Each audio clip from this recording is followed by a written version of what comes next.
Va ora in onda Spazio Più. Buonasera a tutti dallo Spazio Più in collaborazione con il Sinape. Come voi sapete, il venerdì è la trasmissione che Radio Libertà e lo Spazio Più consacra alla sicurezza. Rammento che oggi è venerdì 9 maggio 2025, sono le ore 15.05, qui vi parla il vostro sparacazzate preferito Federico, rigorosamente in diretta da via Carlo Bellerio 41, dall'altra parte del Canyon Legnoso la mitica Sveva in regia, senza la cui preziosissima opera tutto questo non sarebbe possibile. E se volete che tutto questo continui, potete fare un'azione che è assolutamente anonima e a costo zero. Cari ascoltatori, cari ascoltatrici, a breve, carissimi, bisognerà presentare il 730, quindi i pensionati possono farlo gratis ai CAF, magari non a quello della CGIL, senza offesa per la CGIL, che già ne ha tanti, andate a fare la fila, ci sono tantissimi bellissimi CAF, mi raccomando scegliete il più onesto, se quello più onesto è quello della CGIL andate alla CGIL, o altrimenti per i più tecnologici come me potete fare una cosa facilissima, andate sul sito Agenzia delle Entrate, c'è la dichiarazione precompilata, scrivete su Google o su Yahoo o su Bing a 730 precompilato oppure dichiarazione precompilata. Trovate tutta la vostra dichiarazione, perché l'Agenzia delle Entrate della vostra vita, cari ascoltatori, sa tutto, l'occhio che tutto vede, è a costo zero. La leggete, se tutto corrisponde, confermate. C'è anche quella semplificata, pensate un po', è facilissimo. Però potete fare una cosa, ripeto, nella vostra dichiarazione dei redditi, facilissima, che voi la facciate al CAF o che la presentiate dal commercialista, o ancora meglio fate la precompilata come fa il vostro spara cazzate, mettere sulla riga 2 per 1000 partiti politici, D come dromedario, come Donare, come Dakar, come Dushanbe, come Dhaka, la capitale del beneamato Bangladesh, che salutiamo perché dal Bangladesh siamo ascoltatissimi, D appunto 43, D 43. Sapete che gran parte dei soldini che vanno alla Lega per Salvini Premier con questo codice magico che è totalmente anonimo e gratuito, non vi costa nulla, e i dipendenti dell'Agenzia delle Entrate non lo sapranno mai a chi avete fatto la scelta per donare 2 per 1000 partiti, perché è un fondo unico a livello nazionale che viene indirizzato tramite le scelte che fanno i cittadini contribuenti, anche i non cittadini, perché lo potete fare anche voi, carissimi romeni, bulgari o anche amici marocchini e egiziani che ci ascoltate in gran numero e che saluto perché insomma sono tanti i nostri fan.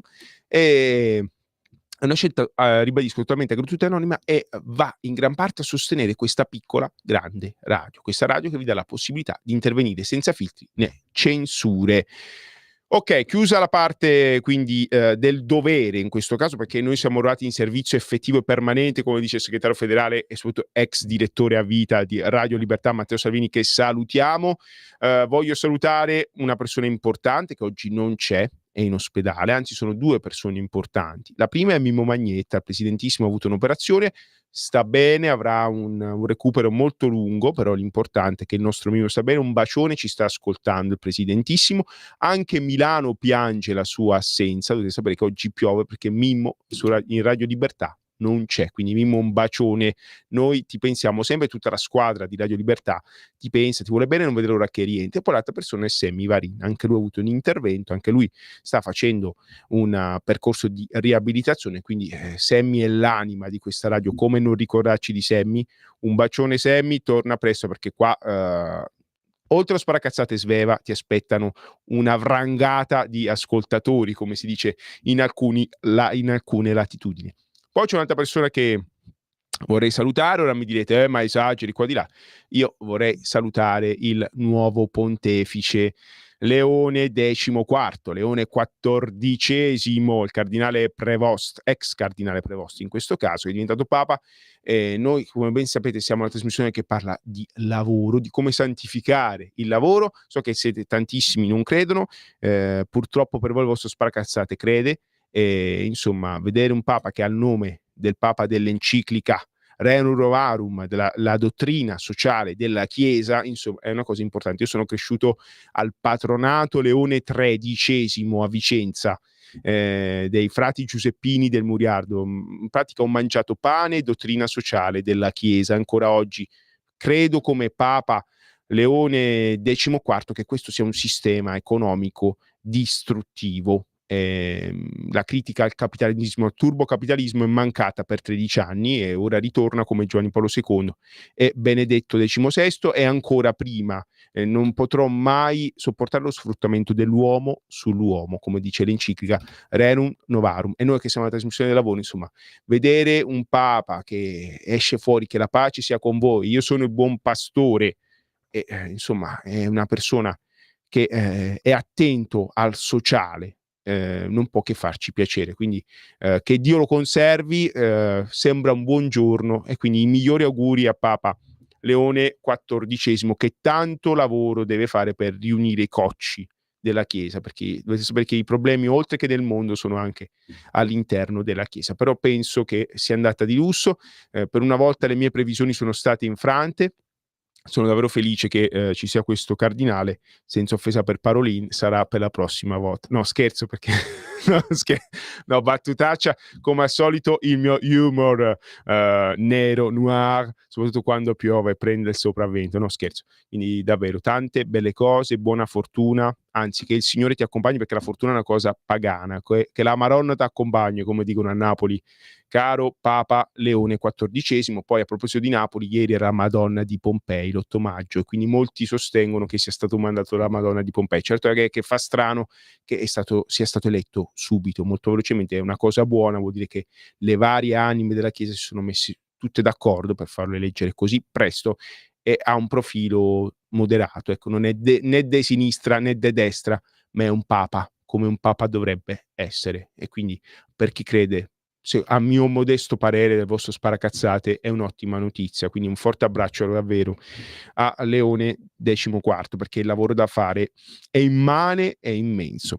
0292947222, ripeto 0292947222. Per i più timidosi c'è il WhatsApp al 340 670 9659, ripeto 340 670 9659. Deve sapere che il vostro sparacazzate oggi ha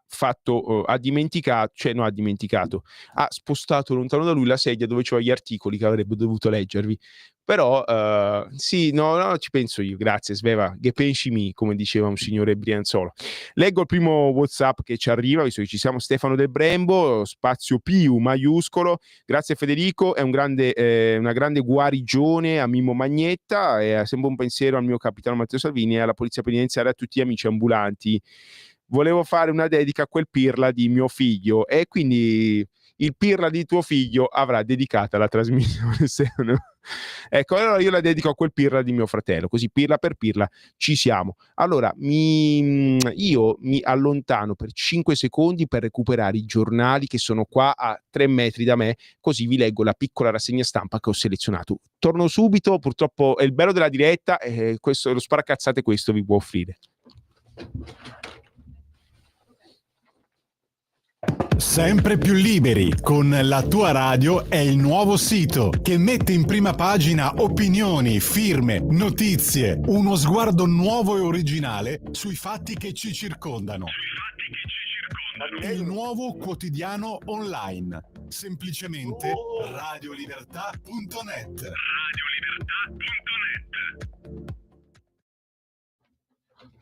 Scusa, cari ascoltatori, scusate, ma il vostro sparacazzate ha fatto una scoperta bomba. In pratica ecco, mi sentono? Sì, ok. Ecco, no, non posso dire che la scoperta bomba che ho fatto, perché altrimenti fanno chiudere questa piccola cooperativa che è Radio Libertà. Dimmi tutto, Sveva.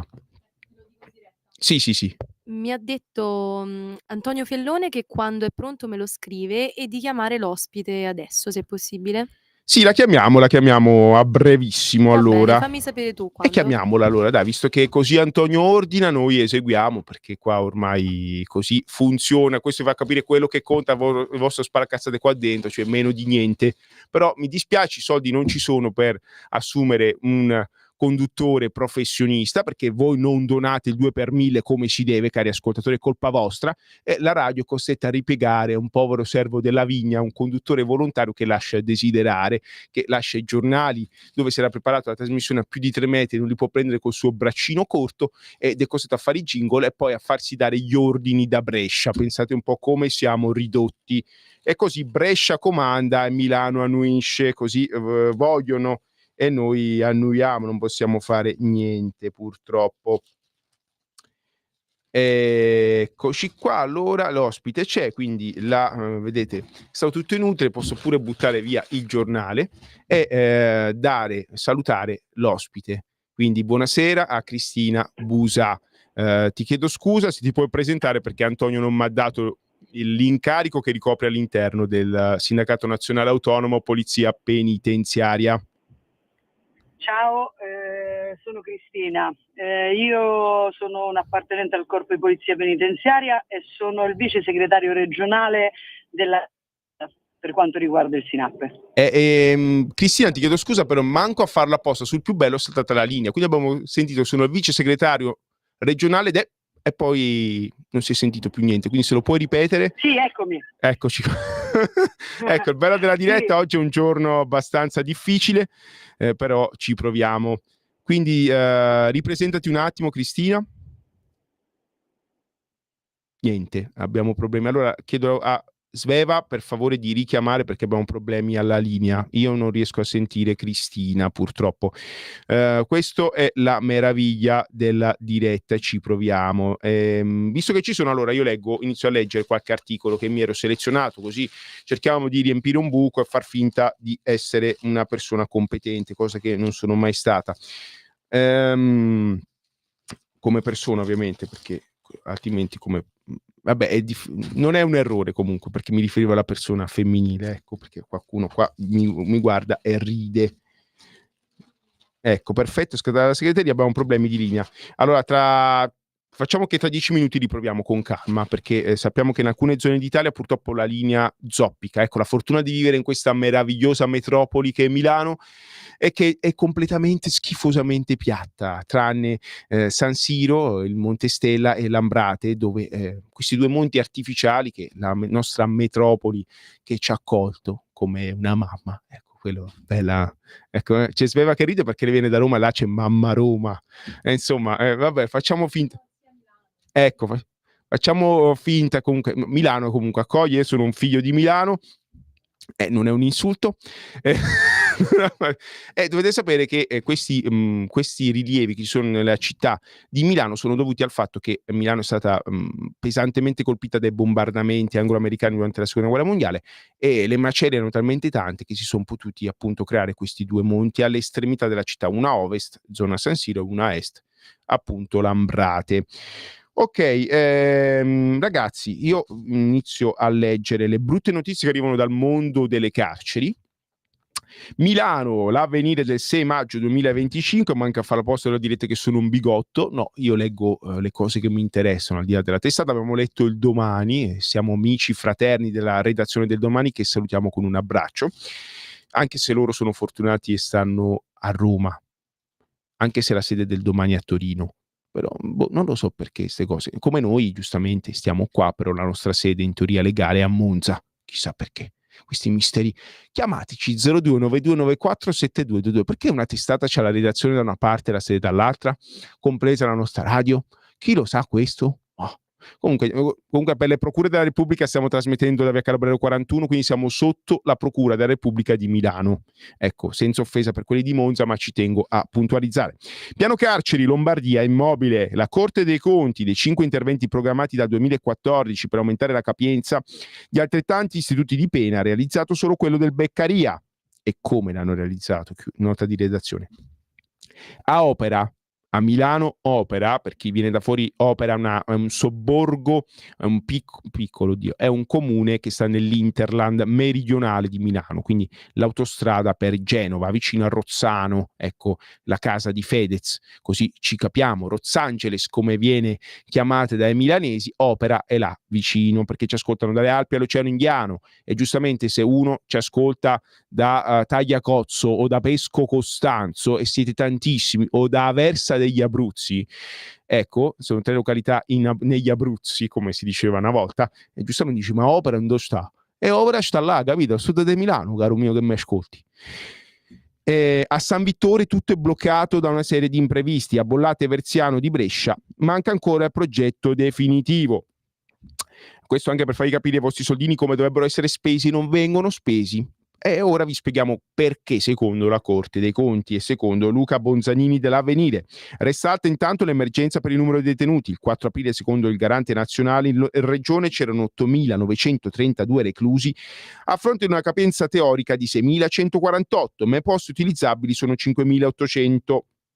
Portando il tasso di affollamento in Lombardia al 153%, il più alto d'Italia. Ecco, una volta abbiamo detto in questa radio, un paio di anni fa, che la Lombardia era la terza sul podio dopo Puglia e Campania. Ecco, ora la Lombardia ha preso il primo posto, una regione sempre più popolata, purtroppo con un tasso di criminalità elevato dovuto a Milano in particolare. Come ben sapete, Milano è la prima città d'Italia per tantissimi reati, da cui furto con strappo, rapine, scippi.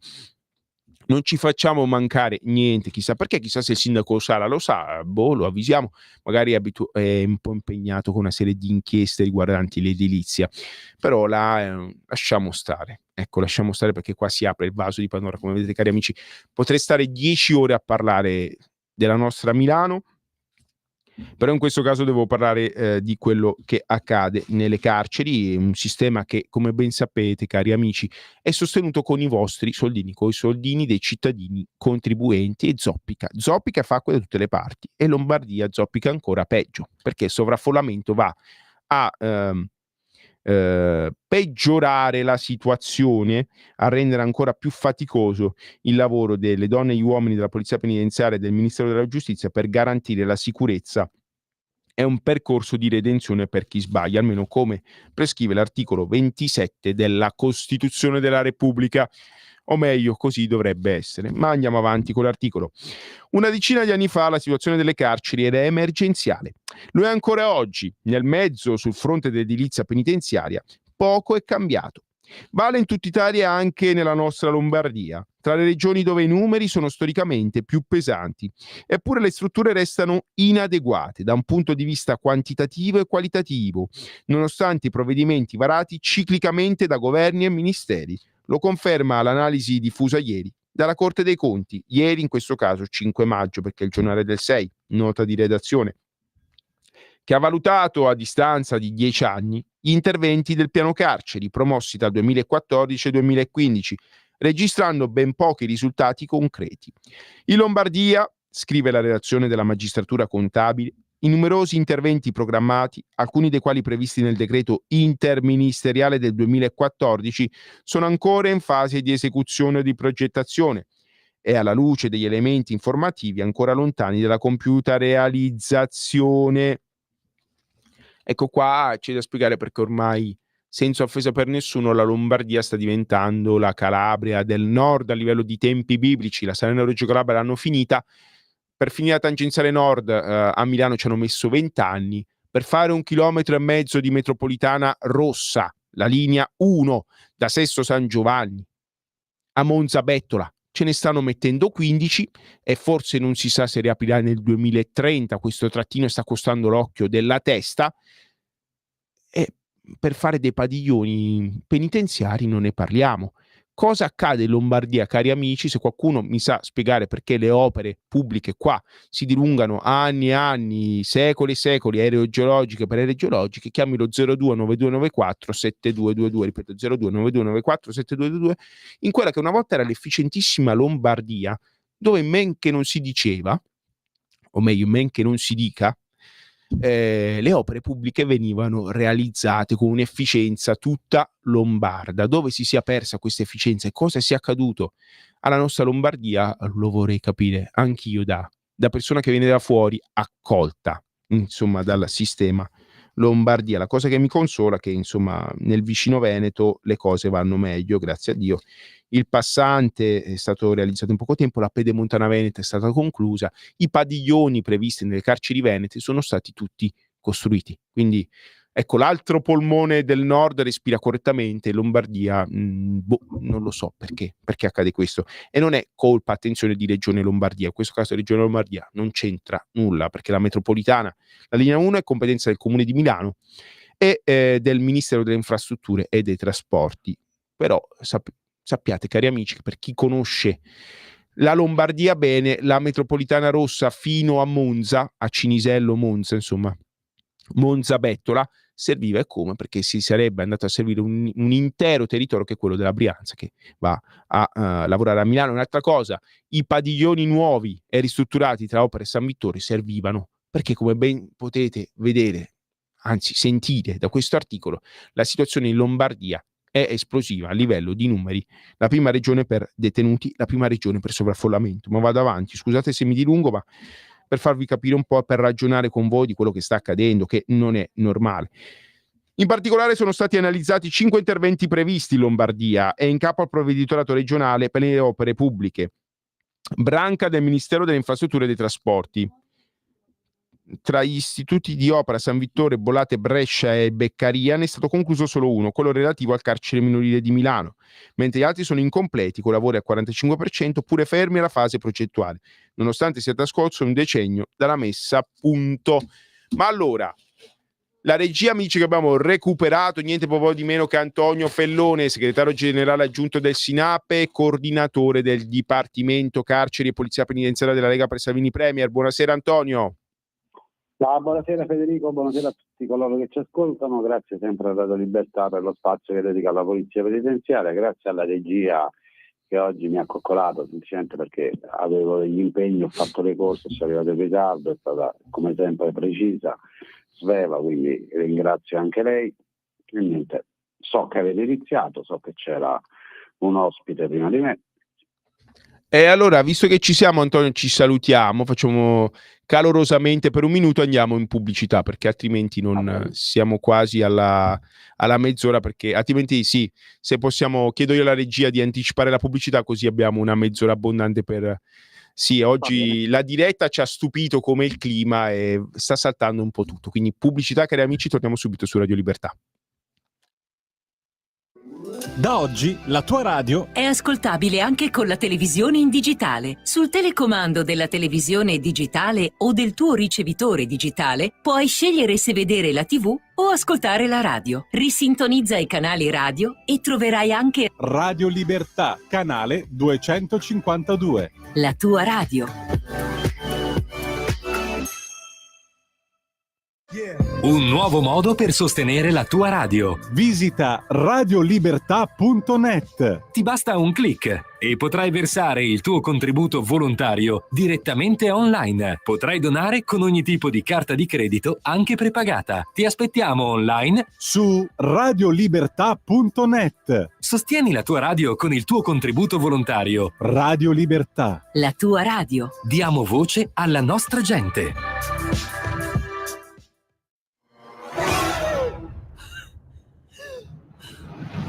Pensa a respirare.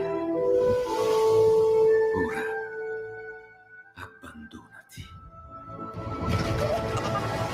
Che cosa vedi? Luce, oscurità, l'equilibrio. È tanto più grande. C'è stato un risveglio. Hai sentito? Conosco una sola verità.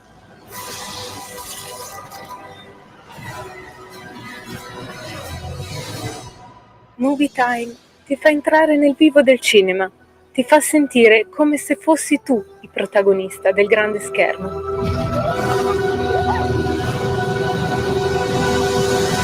Ogni sabato dalle ore 16. La tua radio è ascoltabile anche con la televisione in digitale. Sul telecomando della televisione digitale o del tuo ricevitore digitale puoi scegliere se vedere la TV o ascoltare la radio. Risintonizza i canali radio e troverai anche Radio Libertà, canale 252.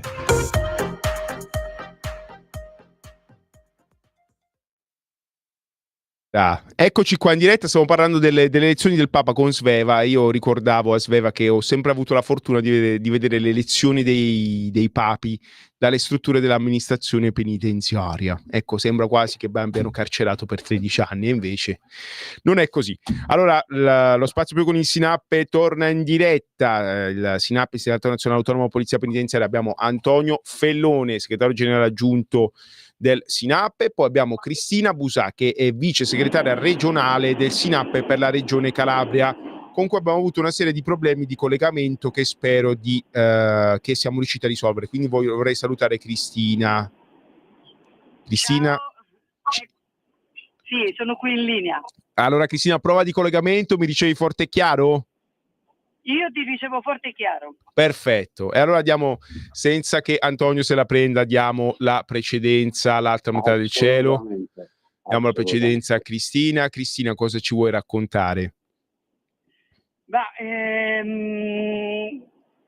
Diciamo che quello che potrei raccontarvi è un po' quello che oggi succede in tutta Italia.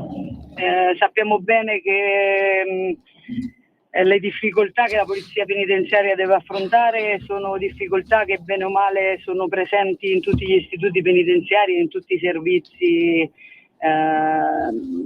dei quali si occupa.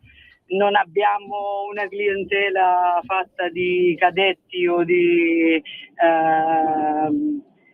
debuttanti, per cui sappiamo bene a che cosa andiamo incontro. La Calabria di contro è un territorio abbastanza difficile per la presenza delle cosiddette famiglie mafiose, e d'altronde le difficoltà poi si rispecchiano in quello che è la nostra realtà all'interno dei penitenziari. Potete bene immaginare quello che la polizia penitenziaria deve affrontare quotidianamente. Ok, Poi... Cristina, perdona il disturbo, ma nemmeno a farlo apposta.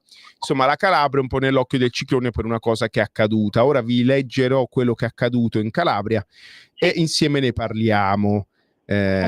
Ecco, Baby Gang in videochiamata con Nico Pandetta durante il One Day Music. Il One Day Music si dissocia per quello che è accaduto, che è successo. Sto tagliando un po' l'articolo perché vabbè, leggiamolo.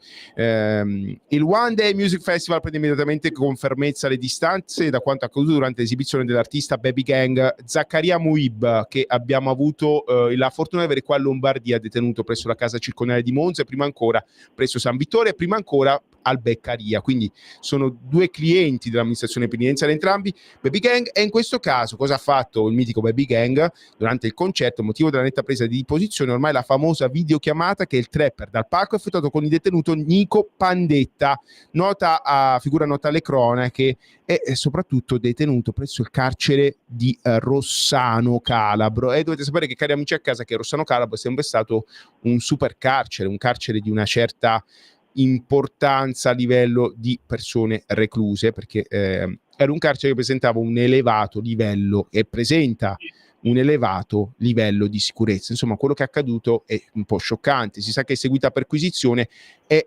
nella camera detentiva, nella cella di Nico Pandetta, è stato trovato, oltre che un telefono, anche della sostanza stupefacente.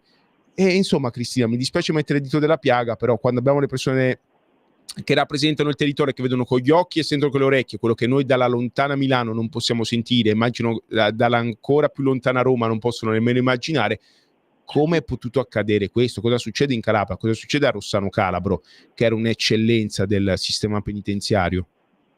Diciamo che ancora oggi Rossano Calabro è rinomata perché ospita detenuti di alta sicurezza di livello 1 e di livello 2, cioè terroristi.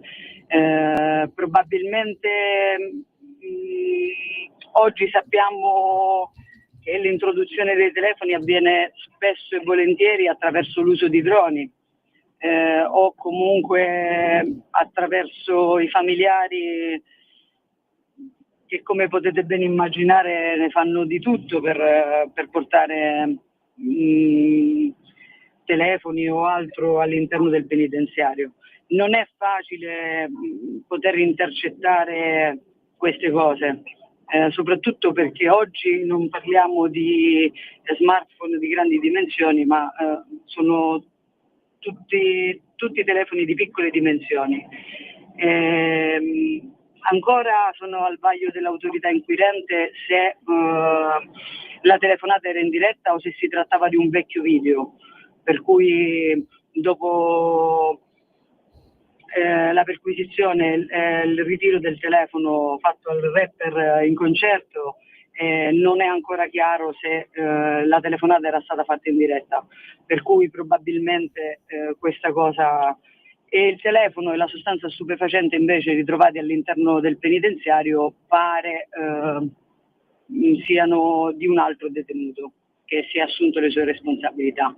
Per cui al momento non abbiamo nulla di certo e aspettiamo che la magistratura faccia il suo corso. Io mi sento di elogiare il lavoro dei nostri colleghi a Rossano. Rossano non è un ambiente facile. Come dicevo prima, il nostro lavoro non è facile, ma soprattutto in Calabria è ancora più difficile. Se poi valutiamo anche l'elevato spessore di determinate persone, possiamo capire quali possono essere le difficoltà. Io mi sento di sostenere i miei colleghi e mi sento di dare loro tutto il sostegno di cui necessitano in questa cosa. Assolutamente, è ovvio che sono brutte, insomma, sono cose che non dovrebbero mai accadere, ma purtroppo sono diventate la norma in tanti istituti penitenziari d'Italia. E sentire, insomma, ripeto il mio stupore, perché Rossano Calabro è un carcere famoso per essere molto, insomma, super sicuro, ecco, un super carcere. Allora, Cristina, passo un attimo ad Antonio, perché le notizie sono tante, poi ritorniamo a ragionare di quello che accade. Antonio.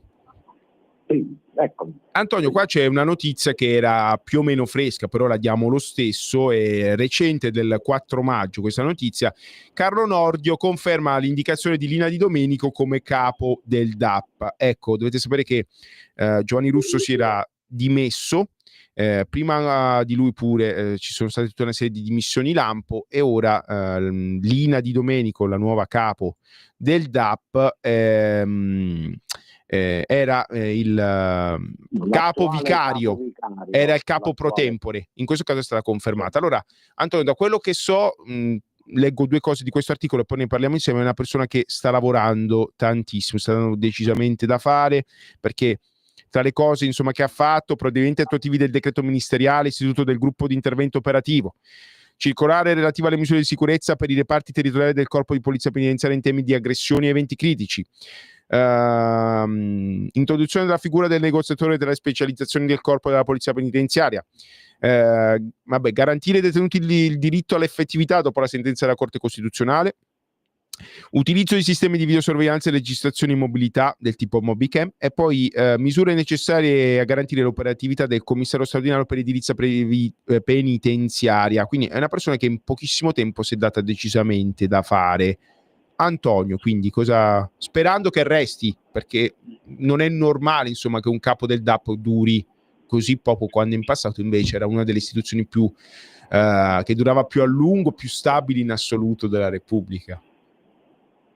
No, assolutamente sì. Intanto non lo dico io, ma lo dice la storia, perché comunque già c'è stata in passato Lina Di Domenico al DAP, ha sempre fatto un ottimo lavoro, è una persona che veramente in gamba ha voglia di dare, di fare, lo dicono i fatti, non lo dico io. Quindi il mio auspicio è che resti lei come capo del DAP, perché comunque non vedo figure all'orizzonte che possano sostituirla, perché è una persona estremamente professionale e dedita al lavoro, e poi Noi abbiamo bisogno di un capo del DAP che conosca realmente quella che è la situazione delle carceri italiane, e Lina Di Domenico una delle poche che veramente conosce quella che è la situazione e sicuramente saprà trovare le giuste soluzioni.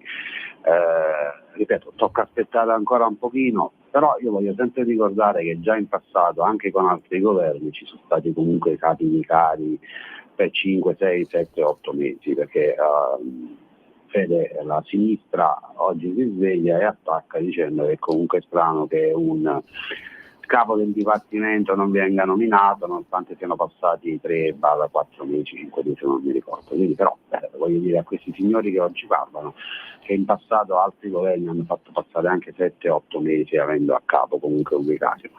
Detto ciò, il mio auspicio è che quanto prima si risolva questa situazione, che ovviamente venga confermata dalla dottoressa Lina Di Domenico, che, ripeto, ho detto prima, nei suoi confronti nutro una stima alta e sono certo che comunque ulteriori cose verranno fatte. Oggi è stato inviato il DPR che interessa a noi, perché richiama i dati del nuovo contratto e le nuove normative apportate. Quindi invito i colleghi sui gruppi, sta già circolando, sta girando via mail, quindi di darci un'occhiata, una lettura, perché ufficializza anche le nuove organizzazioni sindacali rappresentative del corpo. E ricordare che l'organizzazione sindacale, visto che è stata chiesta da più persone, l'organizzazione sindacale CGIL non è più rappresentativa del corpo di polizia penitenziaria, e non perché non è firmataria del contratto, perché effettivamente non ha firmato il contratto, ma semplicemente perché è sotto la soglia di rappresentatività. Quindi è sotto la soglia di rappresentatività. I dati che abbiamo noi sono circa 1000 iscritti in tutta Italia, quindi è sotto e quindi è fuori per questo, e ovviamente non avendo firmato il contratto, perché evidentemente avevano già questi numeri, automaticamente sono esclusi da qualsiasi attività sindacale, hanno perso tutte le prerogative sindacali. Ritornando al discorso del capo del dipartimento, è ovvio che è una figura fondamentale, però c'è anche da dire che nonostante manchi il capo effettivo, come dicevi tu prima, hai elencato una serie di cose che comunque il vice capo sta portando avanti, e il capo vicario sta portando avanti, e i risultati sotto gli occhi di tutti. Ecco, e allora Antonio, poi un'altra domanda, chiedo scusa Cristina, ma tra un po' arriviamo anche là. Posso dire che sono rimasto un po' basito dallo sciopero delle camere penali che è stato fatto contro il decreto legge sicurezza. In particolare, Antonio, nemmeno a farlo apposta, gli avvocati in Italia, gli avvocati penalisti, protestano contro una misura che c'è nel decreto sicurezza che riguarda proprio le carceri, cioè la resistenza passiva, che andrebbe a essere insomma sanzionata a livello penale. Antonio, siccome questa è una battaglia che è da anni che facciamo, tu cosa ne pensi? Non per fare guerra a nessuno o mettersi contro, però è possibile che gli avvocati in Italia, gli avvocati penalisti, facciano una battaglia a favore di chi crea disordini e problemi nelle carceri? Io ancora non riesco a darmi una risposta. Invitiamo ovviamente chiunque sia un avvocato, chiunque sia una toga, a dire la sua al WhatsApp al 340 670 9659 e ci spiega un po' i motivi. Ma Antonio, tu che idea ti sei fatto? Perché? Io penso solo una cosa, Fede, che a volte bisogna sedersi a un tavolo, studiare, leggere e capire, perché se sono state attuate queste norme, sono state volute queste norme semplicemente perché all'interno degli istituti penitenziari la situazione è, tra virgolette, scappata di mano. Perché noi che siamo addetti ai lavori, noi in qualità di rappresentanti sindacali che rappresentiamo il personale, quindi conosciamo quella che è la realtà all'interno degli istituti penitenziari, sappiamo che queste norme servivano come il pane. Semplicemente perché purtroppo ai noi il numero di detenuti non addetti al rispetto delle regole e il numero di detenuti che non rispettano quindi la divisa e le istituzioni è elevato, e di conseguenza siamo costretti ad assistere spesso nel quotidiano aggressioni al personale di polizia penitenziaria. Me la guardo a 360 gradi e guardo anche la problematica relativa al territorio, quindi di conseguenza anche alle forze di polizia che operano sul territorio. È arrivato il momento di metterci un punto e di dire: comanda lo Stato va rispettato. Quindi Mi spiace che gli avvocati abbiano preso questa posizione. Io inviterei i signori avvocati che vengono negli istituti a fare i colloqui con i propri assistiti, magari di passare un giorno, 2 o 3 insieme alla polizia penitenziaria, magari possono rendersi conto dell'operato, tra virgolette, dei loro assistiti nei confronti di appartenenti alle forze dell'ordine, in questo caso alla polizia penitenziaria, ma nei confronti di chi all'interno degli istituti penitenziari rappresenta lo Stato, perché la situazione, come tu ben sai, negli ultimi anni veramente ha toccato picchi enormi e veramente da intervenire. Quindi noi diciamo ancora grazie al governo che è intervenuto, perché noi, Fede, io e te, sono anni che parlavamo di questa cosa e chiedevamo questa cosa, finalmente è arrivata e facciano lo sciopero che vogliono loro, gli avvocati. Anche sul DL sicurezza c'è stata anche di recente, settimana scorsa, una manifestazione all'esterno del Ministero della Giustizia, un gruppo di facinorosi sono arrivati là, hanno imbrattato muri, hanno aggredito verbalmente i poliziotti, e queste sono persone che sono contro la legalità. Per me chi va contro il decreto sicurezza attuale, per me è contro la legalità, perché un freno va dato, perché lo Stato si deve far sentire, perché i cittadini per bene vanno tutelati, punto. Antonio, io ti voglio tirare un attimo dalla giacca, però in questo caso come coordinatore del Dipartimento Carcere e Polizia Penitenziaria della Lega. Quindi c'è la pressione degli avvocati, la pressione delle opposizioni, la pressione di tanti gruppi per cambiare, per togliere questo articolo del decreto legge sicurezza, che appunto va a colpire le rivolte in carcere e la resistenza passiva. E ti tiro per la giacca, ti voglio chiedere un parere, ma secondo te bisogna avere, fonte di preoccupazione in tutta questa mobilitazione? Pensi che salteranno queste 2 misure del decreto di sicurezza, o comunque almeno dalla parte della Lega c'è la volontà di andare avanti? Perché sappiamo che Forza Italia insomma pure sta facendo pressing per togliere queste 2 misure dal decreto legge sicurezza, ora che è in conversione alle Camere. Il 28 maggio dovrebbe arrivare in aula alla Camera.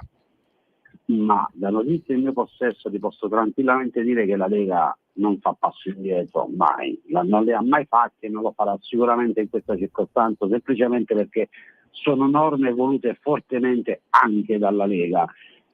Vorrei ricordare anche la tutela legale voluta fortemente dalla Lega, quindi creata dalla Lega, quindi assolutamente sono più che convinto che la Lega non faccia passi indietro, ma come sono convinto che non lo faccia neanche Fratelli d'Italia, perché comunque ripeto, bisognava dare una spinta alla sicurezza, bisognava dare riconoscenza a operatori che nel quotidiano mettono a repentaglio la propria vita per la comunità, per lo Stato, quindi assolutamente fare passi indietro. Ecco, io voglio ricordare a tutti gli ascoltatori a casa che comunque la pensino. Il decreto legge sicurezza è stato chiesto da Sergio Mattarella in persona e controfirmato dal Presidente della Repubblica ed è entrato immediatamente in vigore. Se vi fossero stati dei problemi di costituzionalità non sarebbe mai entrato in vigore, parte del decreto legge sicurezza non sarebbe mai stato controfirmato dal Presidente della Repubblica. Invece è stato fatto immediatamente come un fulmine a ciel sereno in questo caso, ed è stata data la possibilità alle forze dell'ordine di operare. Quello che è accaduto in questi giorni a Roma, la sicurezza che si è potuta dare a Roma, è anche dovuta al decreto legge sicurezza, ricordiamocelo, perché la sicurezza è come la libertà, come l'aria, finché non ti manca dici ma chi se ne frega qua di là, poi quando inizi a vivere in contesti poco piacevoli te ne accorgi che la sicurezza equivale alla libertà, perché solo se sei sicuro che nessuno venga a tangere la tua libertà personale, la capacità di avere il tuo corpo, il famoso habeas corpus, un diritto insomma per chi, io sono ex studente di giurisprudenza, un diritto che insegna all'università, il diritto fondamentale di ogni democrazia liberale, di ogni stato liberale, avere il tuo corpo. Quando inizi a non essere libero di girare in sicurezza, di essere sicuro di te, ecco, sappiate che arrivano i problemi. Allora, parlavamo di Lega. Andiamo da Cristina, perché io qua leggo tra le notizie insomma da catanzaroinforma.it che Cristina Busà, coordinatrice per carceri e polizia penitenziaria della Lega in Calabria. Cristina. Sì, ho avuto questo mandato di fiducia da parte della Lega, da parte di Antonio, che ringrazio, e mi sento veramente lusingata di di questa responsabilità e dell'opportunità di farmi penso che potrei fare tante belle cose con Antonio e con chi opera sul territorio. Abbiamo tanto lavoro da fare, abbiamo veramente tanto lavoro da fare. Assolutamente, anche perché la situazione è molto particolare in Calabria, come ben sapete, insomma, la criminalità organizzata è purtroppo molto forte, anche i problemi di gestione delle carceri sono, insomma, sempre stati abbastanza forti. E io vorrei leggervi un po' una piccola rassegna stampa di quello che sta accadendo a Reggio Calabria negli ultimi tempi, perché sono notizie una peggio dell'altra e una dietro l'altra. 15 marzo 2025, scontri tra detenuti nel carcere di Arghillà di Reggio Calabria, 3 agenti contusi. Non vi leggo tutto l'articolo. Detenuto aggredisce agente penitenziario nel carcere di Reggio Calabria, trauma cervicale e mandibolare. Non riesco a capire quale. Arghillà sempre. Poi carcere di Arghillà, carcere di Reggio Calabria, detenuto aggredisce il medico. Sto leggendo da TGR Calabria, la testata della RAI regionale. Il professionista si era rifiutato di farlo trasferire in ospedale. Ecco, in questo caso un detenuto nel carcere San Pietro di Reggio Calabria, così riporta il sito, ha aggredito il medico di turno dell'infermeria. Di denunciare l'episodio i sindacati. E allora, Cristina, io non so tu da dove fai servizio, se fai servizio a Catanzaro, a Rossano o a Reggio Calabria, però fa specie sentire tutte queste notizie che arrivano dai carceri cittadini di Reggio. Che succede a Reggio Calabria? Guarda, ti do un'altra notizia che è di appena 2 giorni fa. Un detenuto ricoverato in ospedale, i familiari, gente rom, ha ben pensato durante l'orario di visita di fare accesso in ospedale e di aggredire i colleghi che erano in servizio, che fortunatamente sono riusciti a difendersi, ma una delle colleghe che era in servizio di piantonamento purtroppo ha dovuto fare ricorso alle cure mediche, in questo momento si trova in convalescenza. Ma Cristina, scusami, Calabria, è accaduto all'ospedale di Reggio pure questo? Sì, è accaduto all'ospedale di Reggio Calabria, sì. Vai pure avanti, perdona. Il detenuto era un detenuto di etnia rom che normalmente era ristretto all'istituto penitenziario di Arghillà. Facciamo questa distinzione fra Arghillà e il carcere di San Pietro. Arghillà è una casa circondariale. Purtroppo ha delle grandi difficoltà la casa circondariale di Arghillà. Parliamo di un istituto con delle sezioni detentive che ospitano circa fra i 100 e i 120 detenuti, dove purtroppo per la grandissima carenza d'organico dovuta ad una pianta organica stabilita che è un po'... Ecco, abbiamo perso Cristina, una cortesia, se riesci a metterti in una zona dove c'è campo, perché a volte ti perdiamo. Sì. Ok. Grazie. Perdonami. Allora, parliamo di un istituto penitenziario Arghillà un po' particolare. È un istituto dove in ogni sezione detentiva vengono ospitati all'incirca fra i 100 e i 120 detenuti e normalmente è solo un collega a farvi servizio.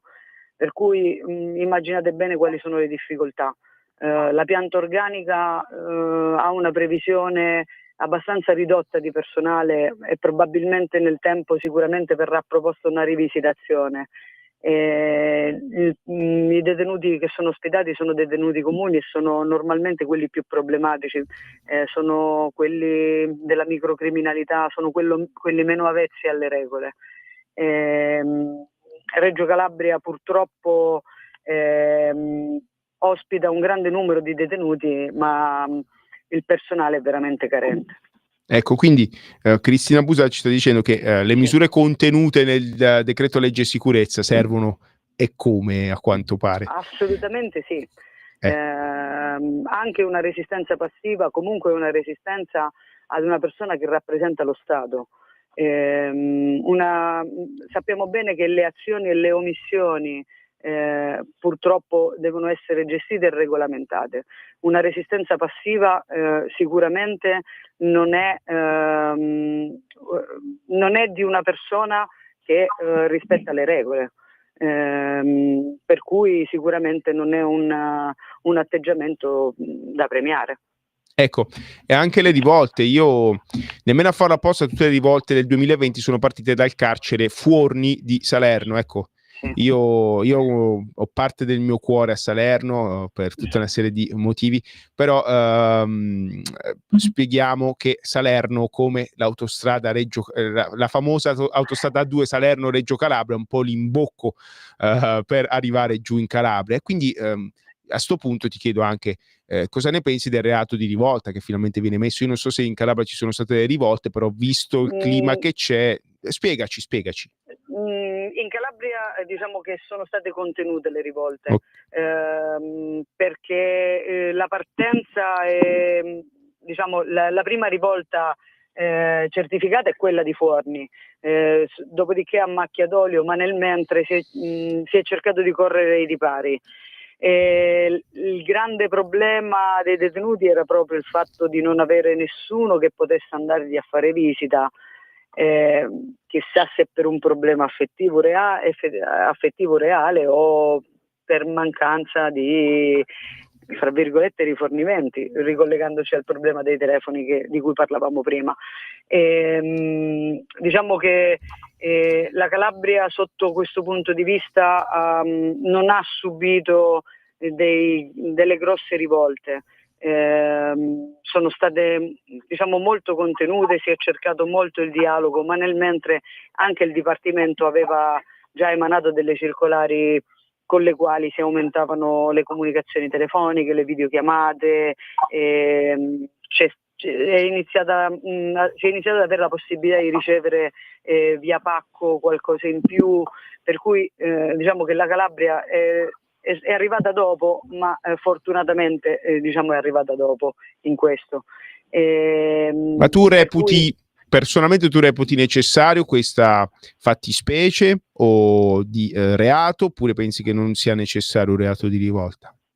Ma per quello che mi riguarda, e avendo vissuto già da 20 anni l'esperienza dei penitenziari, penso che sia necessaria. È come insegnare ai nostri bambini che se tocchi la presa elettrica ti fai male, è giusto che sappiano che comunque una rivolta può portare a delle conseguenze penali. Penso che sia una forma di tutela e una forma comunque di giustizia. Sappiamo bene che i nostri colleghi al mattino tranquillamente si alzano, escono da casa per andare a lavorare, e penso che sia giusto dare alle famiglie la garanzia che il loro genitore, il loro coniuge torni a casa tranquillo.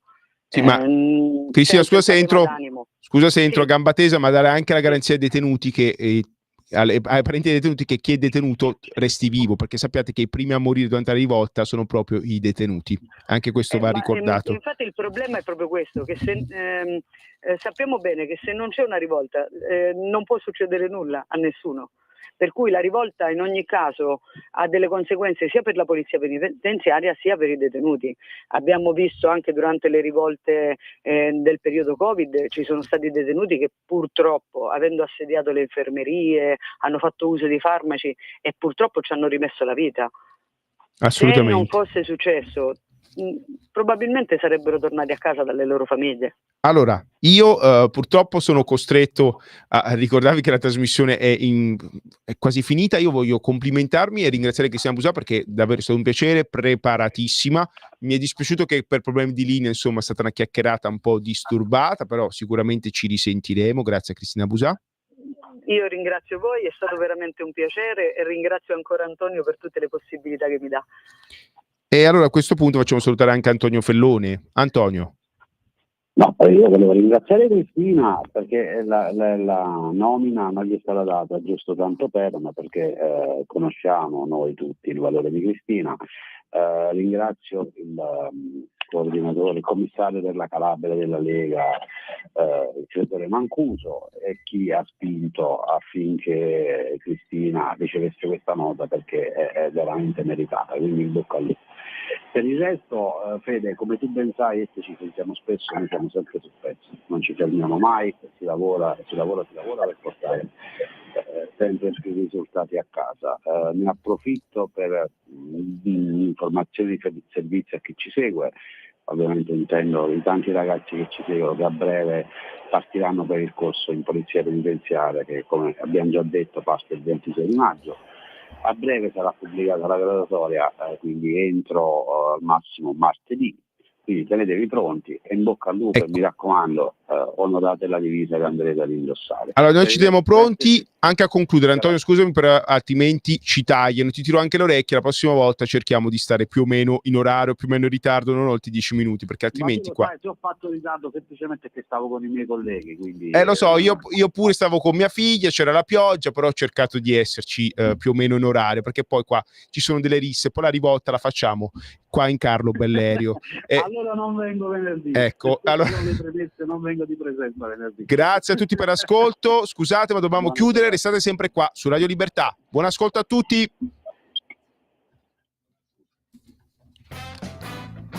Avete ascoltato Spazio Più. Stai ascoltando Radio Libertà, la tua voce libera, senza filtri né censura. La tua radio.